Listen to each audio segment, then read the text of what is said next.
Okay, I swear every time I do one of these things, Facebook has changed the interface on me. So here we go. I hope this is working. Ah, I've gotten some eyeballs, so good. I think we're a little early, or maybe just on time.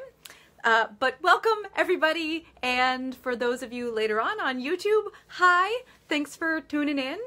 I'm going to pour myself a little cup of tea, and I'm hoping everybody out there has their beverage of choice, depending on time of day, of course, although it really should be tea. And we can get started. So fortunately, I have a few early questions that we can get to right away, but first, I have to tell you a really exciting story. So, let's make sure the lighting is good. Man. Okay, so the exciting story is I'm walking around my little downtown area here locally, and I spotted an antique store going out of business. And what does my mind do when I spot an antique store going out of business? Well, my mind goes, teacups!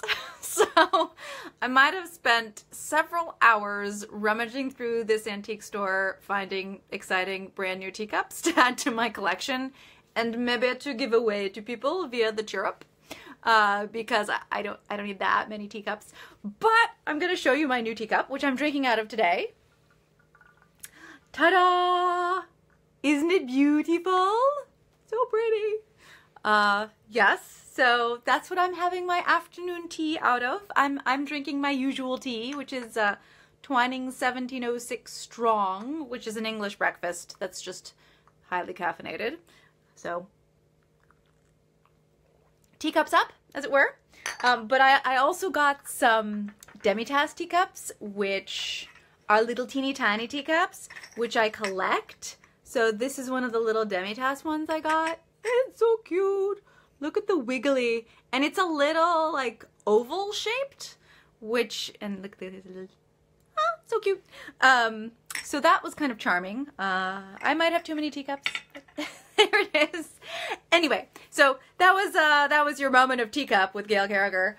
We'll probably keep going since I have quite the collection. So other lives, I will show you different teacups from my collection because, why not? So welcome everybody tuning in. As always, I love to hear where you're tuning in from. So if you want to tell me where you're located, it's so cool to see everyone all over the world. So leave a comment and let me know where you're tuning in from. And always, if you have a question, please feel free to ask it. I will try to get to everybody's questions. I have a few to get us started with from the lovely Melissa, so who I haven't seen tune in yet, but maybe she'll catch it later. So Melissa wanted to know about flute. That was her first question. So she asked, how did I come up with flute? And he has such a very small role to start, and he just becomes more and more important as the series progresses. So did I know that he would play a large role from the get-go? So the answer to the flute question is sort of. So when I first wrote Solus, I always knew he would have a significant role just in terms of being a dominant character that is in the world in general, but in particularly the Parasol Protectorate for a long time, because I knew his connection to Alessandro from the get-go, and I knew he had been kind of grandfathered in as this kind of guardian character. I love Jeeves and Wooster, and I've always loved the idea of the all-knowing butler, and I think that character also ties in very closely to the wise fool from Shakespearean canon.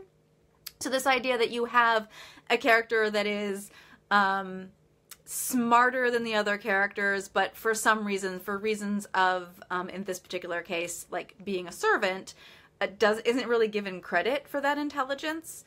And this is something that like often is done with fools or jesters or clowns in all the way back to Roman times. So that's a character I've always gravitated to and really enjoyed writing. So I knew that kind of character would be present in my books when I was writing these books. So that is kind of the source of flute. Did I know how significant he would be? No. Because some of the larger arcing threads I didn't have plotted out from the very beginning of Solus. In fact, I didn't know that it was going to be 5 books at all to start with. When I very first wrote Solus, it was meant to be a standalone. And then when we were negotiating with the publishing house for the contract, they, it turns out, wanted more books in that series. So I actually went back to Soulless and dropped in some new threads during a rewrite pass for my editor. And that is how you got a whole Parasol Protectorate series. So I did not know from the get-go that Flute was going to be that significant.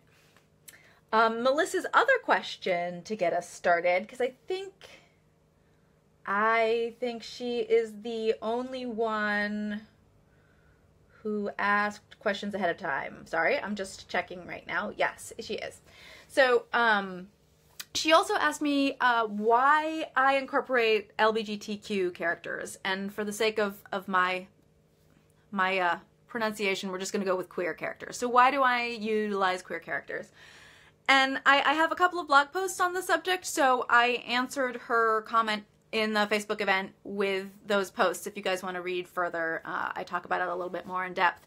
But the short answer is I identify as queer, but also I am surrounded by a queer community. I grew up in the San Francisco Bay Area. I've always had aunties and uncles who were aunties who were uncles and uncles who were aunties, so to speak. And so it just would never occur to me not to have queer characters in any of my books, regardless of time, location, or any other aspect of sort of overarching setting or trope or archetypes in play. Simply because that's my life experience. And I think every author, to a certain extent, puts their life experience into their books. So, yeah, I also did do quite a bit of research into what the queer community, such as it is, was like in London, especially in the earlier Victorian era. For those who are aware of sort of the history of queer in the Western world, the Oscar Wilde case, which is in the mid-1890s, changed the dynamic of everything. But prior to that, there was definitely an underbelly of a queer community, or queer communities in London in particular, and associated with the West End and the artistic communities. And so I definitely tapped into that and did some research into that. And I played with that in terms of the way my supernatural creatures are looking for excess soul and are patronizing the arts and the creatives. And in a way, this allowed me to have the protection of vampires and werewolves in place, kind of overruling some of the more negative aspects of the actual Victorian society of the day. So I could make my own steampunk Victorian society a little different culturally than the actual past because of the way that I incorporated the supernatural element. So yes, that's I guess what the answer to why is more why not in most cases, I believe, but definitely in my case. So yeah, I'm so glad that that Melissa responded well, and most of my readers have indeed responded well. I did get one really angry email at one point from somebody who read the entire Parasol Protectorate series and then wrote me an angry email that accused me of promoting the homosexual agenda. And I was like, you couldn't have figured out from the first book? I was like, okay. She had to buy and read all 5 before she figured it out, turns out. But apart from that, it's been pretty easygoing for me. There's a thing with comedy, right? Which is essentially that you can get away with a lot if you're making people laugh.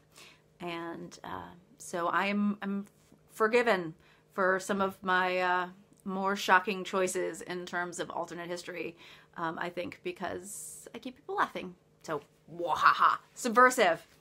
So, does anybody have any questions they'd like to start us off with? I am not seeing anything. I'm seeing some eyeballs, but it's not really... Ooh, I could write a comment. Ooh, well, that's my office. Oh my god, technical difficulties. I'm so sorry. But all I'm seeing is Facebook telling me that people are watching. It's not giving me its usual comment thread. So I'm gonna go to my computer and see if anybody's asking. Will somebody type a question? Just a say hi question? Just any kind of comment? Or you'll be seeing me in profile quite a bit as I go over to the Facebook page instead. Ooh, I'm sorry, you guys.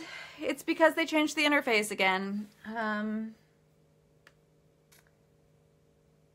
Oh, yeah, there's a bunch of comments. So people are asking questions. So, hey, Frankie's telling me to swipe right. Whatever it is, can you see me? Angelica's saying she's almost finished with her latest read of Imprudence. Alexa has a question. Okay, so it's merely the live isn't showing them to me. So I'm sorry, you guys. I'm going to put my computer on my lap, and we're going to have to do it this way. So here we go. This is going to be fun times. Thanks for signing it, everybody. Now I have to try and figure out how to get it to show me everything I need to see, because that's always fun. Okay. I'm not seeing the comments. God, man. I'm so sorry. It's just telling me that people are watching, so I love that everybody's watching, but it's not giving me the questions. Oh my gosh. Shoot. It's telling me there's 71 questions and I can't see any of them. Well, Katie's asking a question. So she says she might sound silly, but she wants to thank me for romancing the werewolf, and Christmas has been hard. So yeah, I'm glad I could help lighten the Christmas season with some awesome gay werewolves. Kevin wants to know if I'm focusing more on indie publishing over traditional, and generally speaking, yes. So the second Custard Protocol book is my last book under my current traditional contract, and I'm not sure what I'm doing after that right now. So everything's up in the air at that point, which means in order to make a living as a writer, I'm going to have to focus on my indie stuff for a little while at least. All right, more questions. Oh God, stop asking. Ah! No! Someone asked about Dimity. How did I come up with Dimity? Dimity is based off of my very best friend in high school, who actually is still one of my best friends in the world, and she still beta reads my work. So, a long time ago, but yeah. In fact, she's so very Dimity that as she was reading through the manuscript, she didn't realize that it was based on her until about halfway through. And then there's a margin comment that's basically like, hey, and then after that it says, well, I wouldn't have said this way. So she did figure it out eventually. Ty wants to know, is it better for my digital numbers if I buy a pre-order or day of? It doesn't honestly really matter that much. So what Amazon is doing right now with pre-orders is they actually count them towards sales before the book actually goes on sale. So it's sort of spread out for the pre-order. So if you wanted to organize a big, it just, honestly, it doesn't really matter. You can buy it the day of, or you can buy it ahead of time. It just, like, buying it is great. So thank you very much for doing that. That's all I can really ask for is your support in whatever means you care for. Bella says, I just found out that my friend loves the first manga, but she didn't know there were sequels. And I had a lot of fun telling her about the other books. So there are only 3 mangas total that correspond to Soulless, Changeless, and Blameless. But yeah, the story, then you can then go on and read the rest of the story in book form if you'd like to. But there are only the 3 mangas. Katie says Dimity is real. Yes, Dimity is very real. It's not exactly her, but it's certainly very similar to her. Book says that she loves pre-order. Pre-order is great because it really does help. It helps us kind of know whether people are going to be really interested in the book because of the enthusiasm. It's also, like, here's a secret behind the scenes thing, is it's the only means that we have for, like, tracking day-to-day interest in the book, because we're not given that information after the book is out. We're only, then it's like becomes a week-to-week thing. So I can literally be like, oh look, 8 more people ordered it in the last 2 hours, and I can only do that during the pre-order phase of a book. I can't do that after it's out, because the vagaries of the publishing world are like that. All right, more questions. I'm sorry if I'm missing your questions because I don't have the normal scrolling action happening, so I'm doing my best. Alexa wants to know, with a new book coming out, will Channing finally have family? Ooh, I'm not going to tell you that because that's a big fat spoiler. So, yeah, sorry. You'll find out soon, I promise, in, a month. Anastasia wants to know if I have new universe projects.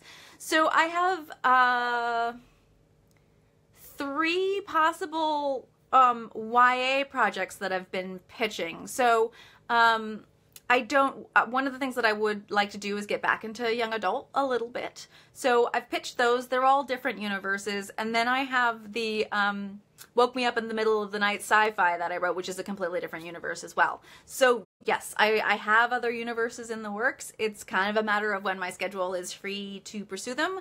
The sci-fi is already written. It's kind of a short, fun, silly, flippin' police procedural with a gay alien, queer alien. I suppose his species has 5 genders. And that'll come out next year. So it's just like balancing obligations in terms of what I have to write that is due to my traditional publisher, what I have to like copy edit and baby and get cover art for and push through to actually publish out into the world. And so like it's balancing those two things, the sort of publisher side of me and then the writer side of me. And those kind of obligations are often competing and there's just not enough time to get things done sometimes. So there are a couple things on the back burner that include other worlds. So, because why not? Hooray for sci-fi. Yay! Yeah, the young adult book. So young adult, for those of you who are asking about that, does move a little slower than any other part, for me, than other publishing aspects, even slower than my adult books are to publication, because they're considered quite quick, actually, because they move within a year, my adult books, which is very fast. In other words, from the moment I turn it in, it's usually about a year until it actually reaches the world, which is quick in the publishing industry as a rule. YA is a little bit slower. It's more like a year and a half often. But it's an interesting time right now in publishing in terms of shaky book industry, and publishers are pretty cautious these days. So, and if I do young adult, I'm most likely to do that for a traditional publishing house simply because it's much harder to do young adult as an independent, because it's harder to get into schools and libraries, and you really need those to be successful. So we'll see. We'll see what will happen. I will keep you informed the moment I know anything, I promise. Usually the Chirp first, that's the newsletter, and then eventually when I feel sort of comfortable talking about it to the wider world, then I'll talk about it in a live, or I'll do a blog post or something. All right. Natalie asks, would I include a North-South American Indian character? That's like Quechuan or something? It's an interesting question. So there are some side characters from different parts of the world coming in, and of course there's Anitra, who's Arab, or sort of Arab. She's a fantasy, the Drifter. She's a drifter, which is sort of a Bedouin balloonists, so steampunk. But I would, yes, and I would probably feel more comfortable with you know, something like a Quechuan character, simply because I lived in that area. The Quechuan, for those of you who don't know, are the descendants of the Inca and the Wari in highland Peru and the Andes Mountains. But I haven't needed that character yet, is the sort of brutal authorial way of putting it. And I hadn't really thought about it too much until you asked the question. So one of the reasons I do these lives, you guys, is because you give me really good ideas. So, and you ask really fun questions, and it makes me think. So, yeah. Anne wants to know if I'm going to create other stories with different and new characters in the Parasol Protectorate world. Yes, yeah, of course. You mean new characters as in totally unknown. So the novella lines are all secondary or side characters getting romance or a love interest or something along those lines, usually with a new character. So, for example, How to Marry a Werewolf is Channing, who most of you will know and love or hate. But his love interest is a brand new character named Faith, who's an American. So, yes, so that's how I'm kind of handling new characters. It is possible, once I kind of run out of side characters who I want to play with, that I'll have completely new characters who you've maybe never heard of before, but that's a long way in the future because I have so many side characters that I love so much that I just want to give happy endings to, basically. So I hope that answers your question. If I didn't tease it right, then ask again with different wording, and hopefully I'll get it right. Brax wants to know, what is the draw for me to write young adult if it is more complicated to publish? I guess I like molding young minds. I don't know. Yeah, I love young adult. It's one of my favorite literary genres to read. It always has been. When I got into young adult, it didn't even exist as a marketing category, and it is a marketing category, to be fair.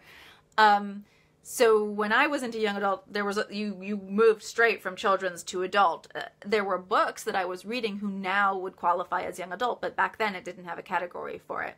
But I've always loved those books. There's something very clean and sharp and tidy about young adult. It's you have to be very, as an author, you have to stay like more tidy and on target. Your word count is shorter, and I like all of those things as an author. Those are things that I enjoy writing. So I really love to write YA. I'm very drawn to exploring that part of a psyche when somebody moves from childhood to adulthood, and sort of the idea of like the battle to figure out where you fit in the world as a person.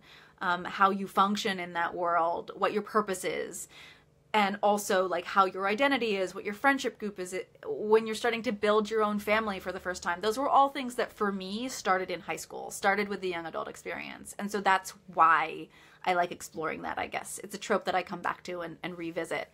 And it's best explored, I feel like, in the YA category. Katie says, start getting them while you're young. Yeah, that too. A lot of the young adult, when I do write it, is written for the me in high school who was looking for these books and couldn't find enough of them. There are way more now than there used to be, but I definitely was always hungry for something like it took me a really long time to get into sci-fi because I didn't feel like there was any girl-driven sci-fi, and I wanted to read about women like myself, young women in space, and there really wasn't when I was a kid. There were a lot of boys in space, but there weren't a lot of girls in space. So so that is now kind of what I'm re-exploring, is writing those stories for the me who didn't get them. Hello from the UK. Hi, Carolyn. Hi from California. How about a spin-off with Lord A's boys as spies? Well, Lord Akaldama and his drones. People have asked for a story with just Lord Akaldama as the main character, and I have resisted it for a very long time because I would find it too exhausting to be in his mind for that long. He's a pretty tiresome character to write. He's so effervescent. It's a little bit like the authorial equivalent of drinking nothing but super fizzy soda all day long every day, and I just like, not sure I could do it. However, then somebody mentioned, so someone else wants me to write a whole short story, at least from the perspective of Lord Akaldama's cat, which would be pretty hilarious. So that's a possibility. And then someone else said, well, you could write Lord Akaldama just from one of the drones' perspectives, and then I wouldn't be in his head the whole time. And that also is a pretty fun idea. So there are ways to do it, but right now it's not on the docket. But it would be fun.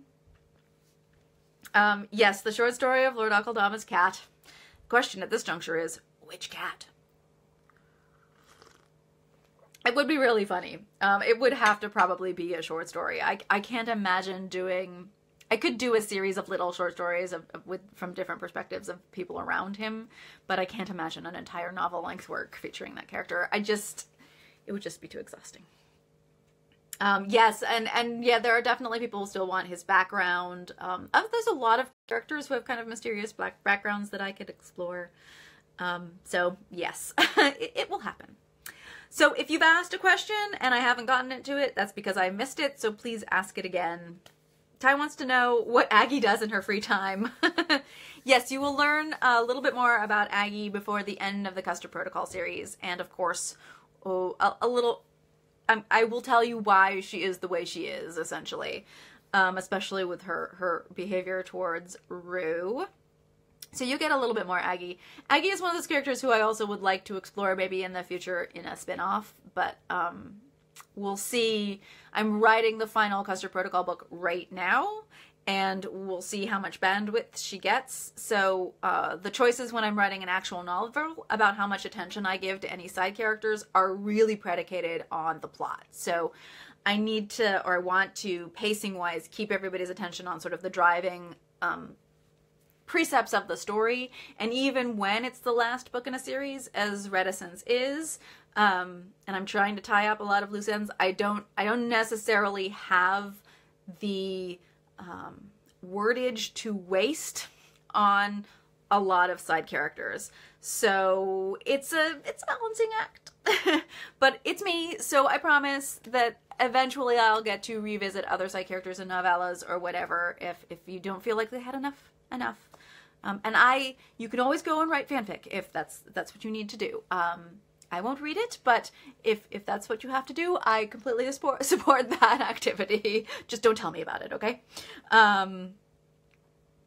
Alexa wants to know, Ty wants to know if Aggie is LeFou's prodigy. Did she come in during the drone type? Right. How did that work out? Wants to know if, no, Madame LeFou is indentured, but her indenture is up before the custard protocol begins by several years. So there is a window of time, where Madame no, she's still under indenture. That's right. She re-ups her indenture. Sorry. I'm getting spinny with my own universe. Yes, but it is possible, especially in the Victorian era, to have, written or visitorial prodigies. So you often have kind of scions, in the intellectual sphere in particular, well, that was mostly correspondence driven. So, yeah. Angelica wants to know if the key to Aggie's attitude is indeed her last name. Yes, the key to Aggie's attitude is in fact her last name. There's a big tip-off for everybody. Dun, dun, dun. Vampires, yeesh. Yes, vampires. I'm going to take I don't see any questions at the moment, so I'm going to take a sip of my tea. It could be Facebook's fault. My internet is good, so there shouldn't be any problems with internet. Oh, Alexa wants Biffy's favorite tea. Sorry, Alexa, I did see that one. I don't know. That's a really good question. Perhaps we should put it up to the vote.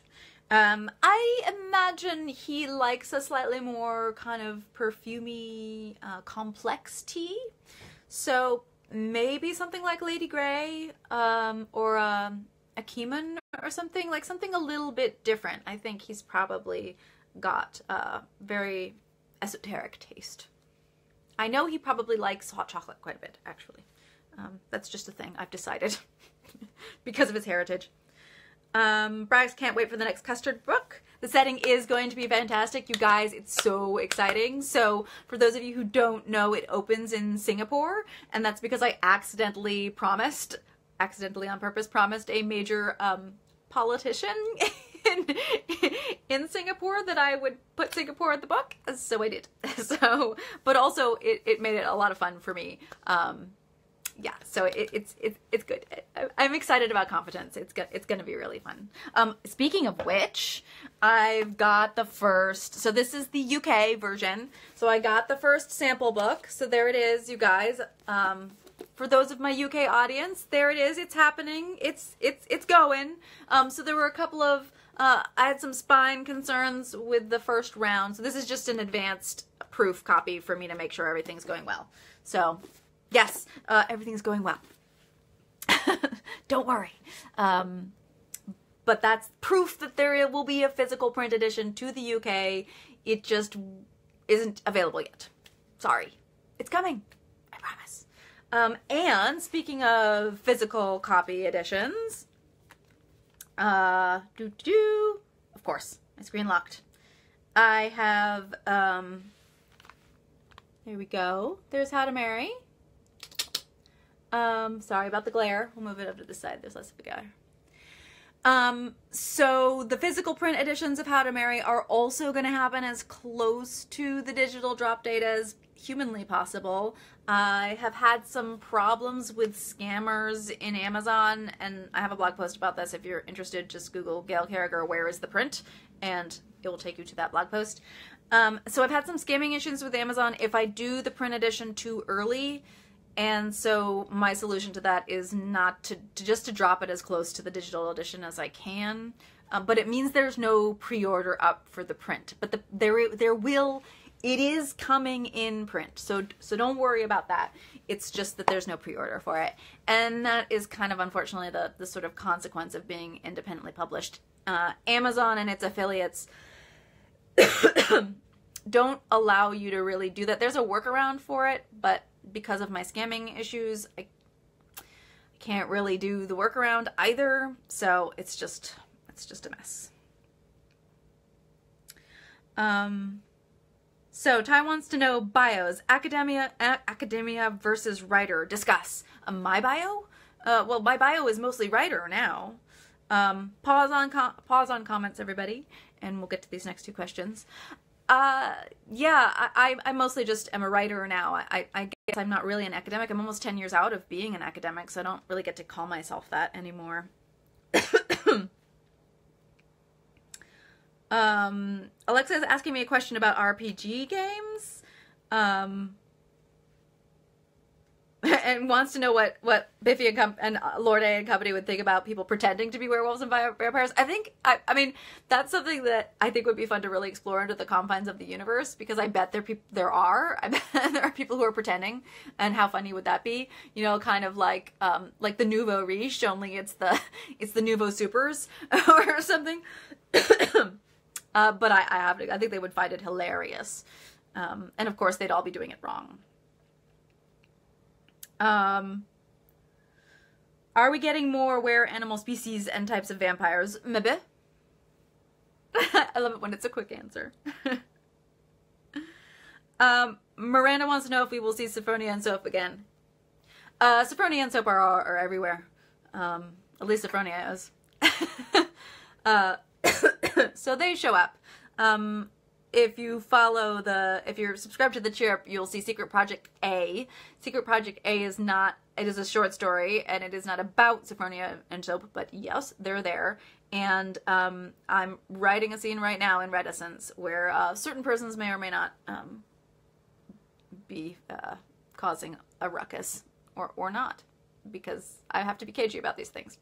This is my cagey face. So one of the things I'm doing is trying to, because for now the Reticence is the last major series book that I'll be writing in the Parasolverse. Don't worry, more will probably come at some point, but for now. And so I'm trying to tie up as many threads as I possibly can in the book, and it's proving a little complicated. But eventually I was just like, I'm just gonna write it, and I'm gonna write it for you guys rather than for editors or critics or anybody else. I'm just writing this one for the fans, and then we'll see whether it really needs to be fixed or not later. But it means that a lot of old faces are showing up, at least briefly, in the last Custard Protocol book. So you get a little look in. Anne wants to know if I'm writing a romance between Lady Kingair and the husband, and Captain Nile. So that's a tragedy. This is not a spoiler for anybody who's read the Finishing School book. So my policy on spoilers, you guys, is if you've had a year to read it, then I can spoil it. Because you obviously don't care that much if you haven't bothered to read it in a year, whatever it is. So the Finishing School books have now been out for years. So yeah, Sid Haig is married by the end of the Finishing School series. And then in the Parasol Protectorate series, you learn that her husband is no longer around. So yeah, I don't know that I will explore that, because I don't like to write sad stuff. Sorry. There's plenty of people writing dark and depressing and sad things out there, especially in the sci-fi and fantasy genre, and I just don't feel like I don't want to write that. So you'll notice one of the things I tend to do is sort of kill people off screen. I'm very Greek about it. They will die off screen in like a vat of pudding or something incongruous like that, and quite ridiculous. And then someone else will tell you about it post the action. And that's just because I like to write funny stuff. I like to write comedies of manners, essentially. And so even death is humorous in most of my books. And, yeah. So I get my poignancy not from that kind of stuff, but from different characterization moments. So it's unlikely that I will write that. Sid Haig may revisit it, so I imagine that she has done and will struggle to build another relationship going forward because of sort of tragic loss. So if I write her novel, then it's gonna be, she will have to deal with that during the course of building any new relationships, obviously. So there's that. So there's a couple of people saying thank you for keeping it light, and you're very, very welcome. It is also what I enjoy reading, so that's one of the reasons I tend to write light. I also struggle to find it. I struggle to find comedy that I really enjoy and lighter weight stuff in all of the genres in that I read. So in young adult, in romance, in science fiction, and in fantasy. So that's one of the reasons I write it, is I feel like someone's got to fight the good fight for frivolousness and entertainment. And I mean, I'm a real lover of comedy movies, and I don't want to have to apologize for that. And so that's also what I write. Incidentally, over on the Parasol Protectorate group right now, there's a vociferous discussion going on about who should play Channing in our fantasy movie casting of the role, which keeps interrupting my Facebook comments.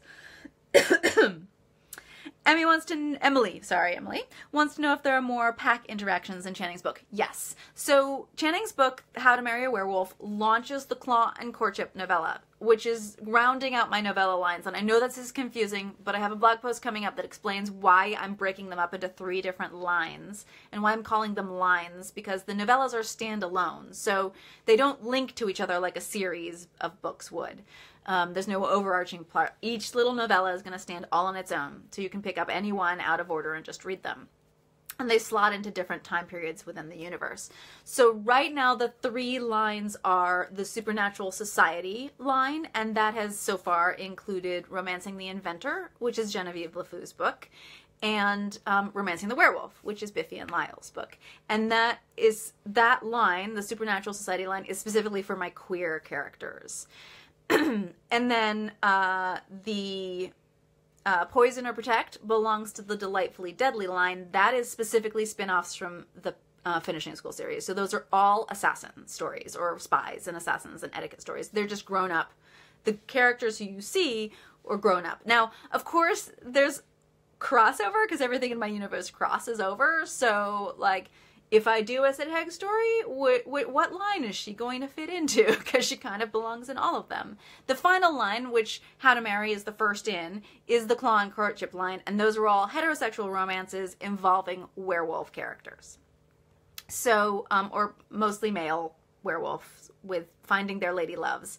And I'm going to start with mostly the London pack, who you meet in Romancing the Werewolf a little. I mean, you meet them a long time ago in Parasol Protectorate, but you're finally going to get to meet each of them a little bit more intimately as the Claw and Courtship progresses. So absolutely, we spend a lot of time with the pack in every single one of the books.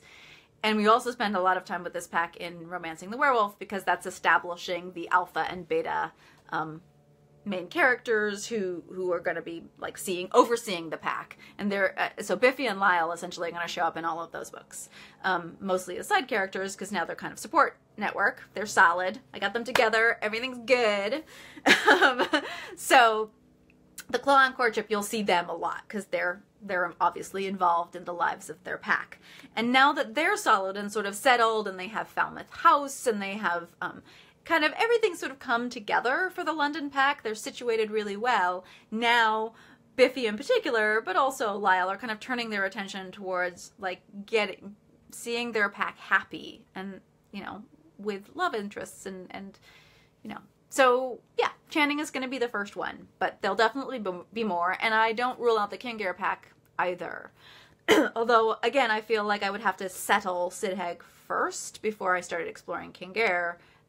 So for right now, we're focusing on the London pack. So definitely more pack. That was a long, long answer. Karen says she signed up for the Cheer Up a few times and never received it. So if you have signed up for the Cheer Up is my newsletter, it'll sometimes get filtered to spam, especially if you have Gmail, or to the promotions tab if you have Gmail. So go check over there. The other thing you can do is send me an email via the calling card feature on the website, and my assistant will look into it. And she can manually add you to it, and hopefully it goes from there. But generally speaking, if you're on it and you're not seeing it, it's because your email is helpfully putting it somewhere wrong. So, and I can't, nor should I, be able to access your email and figure out what's going on for you. So, Anne wants to know if I'm a fan of Outlander, and if so, details. So, when Outlander first came out, I was young. I was a library page at the time, so I must have been quite young, like 14 or something, when the very first one came out. And I remember it caused such a fuss at the time. And I did read that first book, but I didn't know that it was a series. To me, it felt like the first book was just a romance novel, basically, that ended beautifully, and that was it. So I read the first book and was happy with it. And moved on with my life. And turns out in the background, there were more books and it was turning into a whole thing. So yeah, I did love the first book. I'm not like a huge fangirl of that. I don't know why. I think, I've never weirdly been a big time travel person. It's just not a trope I particularly enjoy as a reader. Which is weird because I'm an archaeologist, but so I guess that's my answer. I haven't watched the show, as I don't get that channel, and I actually don't watch very much television at all. It's one of those things that in order to do as much writing as I want to do and as much reading as I like to do, I tend to just not watch a lot of TV, period, at all. So I'm one of those people who's cut ties, so we don't, my household does not have, cable or anything. Rach wants to know if we see more of Baroness Tunstall in upcoming books. So far, you haven't seen her physically present, but I believe she probably, I don't know for certain, but I'm pretty sure she's going to have a scene coming up in Reticence. So you're going to see her and Percy going up against each other. And Percy is a little suspicious of his mother, so that should be fun. Book wants to know if I'll write from Countess Nadasti's, the Westminster Hive. I guess it's now the Barking/Wolsey Hive. Well, you see a little bit of her hive. It's not from an insider's perspective, but you see a little bit of an outsider's perspective in Romancing the Inventor. I hadn't planned on it, but I wouldn't rule it out. She's a very interesting character, and as I showed with Prussia, I do like to explore the slightly evil characters, so I'm not against it. Emily wants to know if we will ever know what happens to Felix Mercy. Felix is one of those that I would like to write into the Delightfully Deadly line, so I hope so. I'd love to write him someday. He's definitely on the docket for that, but that's way in the future. Melissa wants to talk about Audible.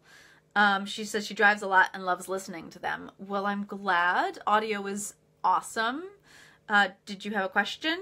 Do I find the narrators? Okay, so I have a longer live from a couple of sessions ago where I talk in detail about audio, but the short answer is it depends. So for the Parasol Protectorate series that's read by Emily Gray, Emily was chosen by Recorded Books, and thank goodness when I switched producers, they kept her as the narrator. I like her narration very, very much.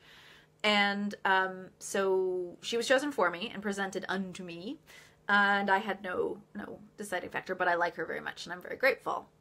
Moira I helped to choose, so when the Finishing School books were being cast, they sent me 3 voice actress samples, and I liked her sample best. Fortunately, so did the production company, so we all agreed. So did my agent, and so did my editor. So we all liked Moira best, and Moira has done the Finishing School books, and then she has also done the Custer Protocol books. And I don't see that changing. I think she'll be going all the way through, even though we have a male POV in the final book. There's also a female POV. It's a swap back and forth. That's point of view. So the Reticence, the final book, will be told from 2 different point of views. So is Competence. So Competence is told primarily from Primrose's point of view, but Percy has his say a couple of times, which is so much fun. Let me just say, climbing into Percy's academic Latin-riddled brain is hilarious. So I hope you guys are looking forward to seeing what happens inside Percy's mind, because I had a really fun time writing him. So those are the narrators for the books that I produce myself. So for the novella books that are in audio, I have chosen those voice actors, and I have worked with them in terms of pronunciation and everything. So those are way more exactly how I want them to be. And so those are, let's see, Kurt narrates the San Andreas Shifters, and I'm hoping to keep him for all of that series because I think he did a wonderful job. And then Peter did the Romancing the Werewolf, and I chose him specifically because he has a sort of very tough kind of upper crust accent. Emma did Romancing the Inventor. Yes. And Suzanne did Poison or Protect. And I would be happy to work with one or both of them again, or all of them again. So it's likely that How to Marry, I'm hoping we get Emma to do How to Marry.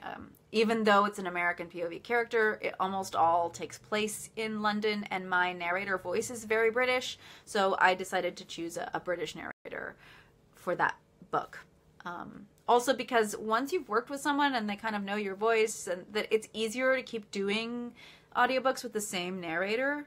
And I tend to like pay attention to you guys, to my listeners, and gather feedback to make sure that you like the person, and then I'll keep working with them because everybody's happier that way.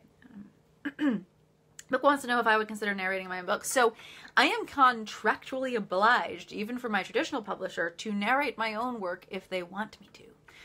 Fortunately, they don't want me to, because I don't think I'd be very good at it. I'm not good at accents. I have an American accent mainly, and I don't think I would do a good job, is the end of that. I think I prefer someone who is, excuse me, flip-flop, professionally trained. I have always been one of those people who would rather hire an expert than if I don't think I can do it myself perfectly. And I'm pretty sure I would be a terrible narrator. Katrina wants to know what Pillover is up to. I would definitely like to do him as one of the Delightfully Deadly novellas as well. So hopefully we'll see him in the future. Alexa, I'm afraid I don't quite understand your question about Sidheg, so I'm going to put it aside. If you could reword, that would be great. Anne wants to know, am I going to write pirate stories? Oh, pirates in bays, pirates in balloons. I don't know. I'm not against it. I will if I need to. How's that for an answer?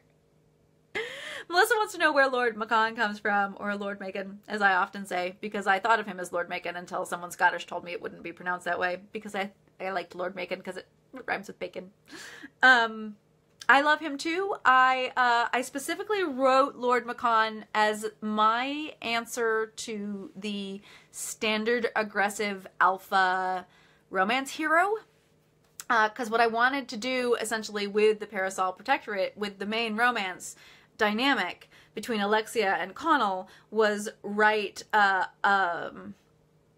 practical, intellectually driven, non-emotional, non-overreactive female, and a super emotional, like kind of crybaby, freak out alpha male. And I wanted them both to be very like alpha characters and to have this kind of combative relationship. So I wrote him kind of essentially as a sort of weird foil for Alexia, but also to play with all of these tropes that I keep seeing in the romance genre of what it means to be an alpha, literally and figuratively, in terms of like the hero who sweeps the heroine off her feet. So I wanted to write this kind of, he's a little bit more, he's kind of bumbling, he's very enthusiastic, he's not like your reserved billionaire, you know, like repressed emotive type of person. He's actually the opposite of that, and I just wanted to write something that really played with that dynamic. Laura wants to know if I would consider writing the babies. Well, the babies are now in the pack. So these are the babies from Romancing the Werewolf, for those of you who haven't read it. So they're there, so you'll get glimpses of the babies as they grow older through the Claw and Courtship novellas. So you'll see more of them. We'll see about writing them in the future. We're getting closer and closer to the time period that I do not write, which is anything where nobody wears a corset. So as soon as you, basically like as soon as you kind of hit the early teens and head into World War I, Gail becomes less interested in the universe because there are no corsets involved, and a great deal less tea. Alexa asks about alphas going crazy when they're too old. And there's a slight answer to your question, Alexa, in Romancing the Werewolf as to how you might combat that. And as you read the Claw and Courtship novellas and see Biffy and Lyle's dynamic develop, you'll understand a little bit more about how alpha curses can be mitigated. The other, yeah, that's all I'm going to say about that. Like, I don't want to spoil anything. Because like no flappers. Yes, no flappers. I don't like the 1920s personally because it doesn't look good on my figure. So I don't really want to write about it. Other questions. So again, if I haven't answered them, I've missed it. I'm sorry I keep making you guys type. It is this interface. We're working with limited assets here, and you can blame Facebook entirely. Blame Facebook. All of my YouTube watchers are like, of course, that's why we're watching you on YouTube. Chelsea wants to know, will we see Lord Akaldama's turn, his metamorphosis? Maybe. Ty, yes. That's why I don't like the 1920s, because I am curvy, and 1920s dresses do not look good on curvy girls. I'm drinking some more tea. We're winding down, ladies. We have, and gentlemen, of course, and non-binary folk, and other gentle beings. We have about 8 minutes, so any last important questions?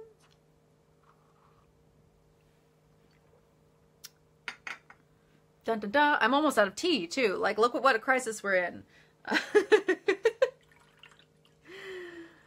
We're getting squealing and all sorts of fun comments, which is awesome. I'm glad you guys are happy with the way things are going.